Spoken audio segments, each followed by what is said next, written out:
了爸，别给我拿那乱七八糟的，人家工地管吃管住，你拿那乱七八糟我也吃不了呀。哎呀，那我儿子我自个儿的疼呀。你再说了，你去人家那边，你的东西吃不惯，拿咱们的东西过渡一下。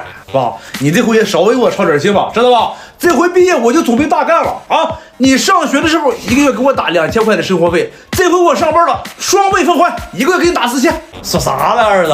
你挣钱你一根花就行啊！我跟你妈根本不用你管。哎呀，爸，你这话说的哪有儿子不孝敬老子的？我跟你说，这回我去了工地，3年我就干到是总工，5年干到项目经理。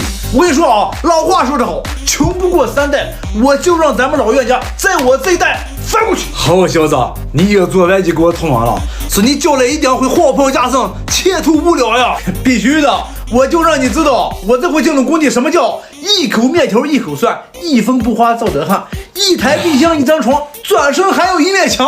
我儿子倒是有出息呀，看来倒是哦，没听你妈的就对了，他倒是都要打掉你了，我这就被你留下来啊！哎，说啥了？说不说这个？哎呀，这说半天你妈哪去了啊？你这走呀，他还不来？哎，咋听急了？听急我给你话费充上。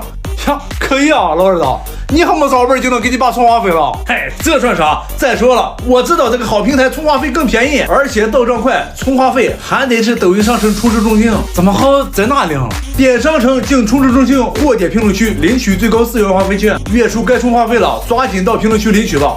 不错，以后充话费我也去里边。哎，这咋回事？跟我说工资5000，这是不是发了3000？嘿，那2000是绩效，但是绩效被扣了，所以发3000，公司1分没短你。没事，我再干几天，长经验，可能就好了。哎，这怎么又成2000了？哼，扣了你1000伙食费，以后食堂不管饭了。没事，我估计还是能力不行，我再努力。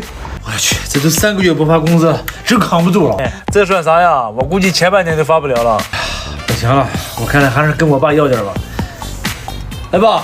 你能给我打3000块的生活费吗？你说你年数的时候就有2000，这会儿少了辈儿了，这还多要1000吗？这不是工地不管饭了，那还得加1000的伙食费呢。哎呀，我说老儿子，你还是回来吧，别跟他破工地了啊，爸供不起你少辈了。我也确实梦里说的对啊，这回我真的黄袍加身了。别废话了啊，我破桥东，你破桥西啊。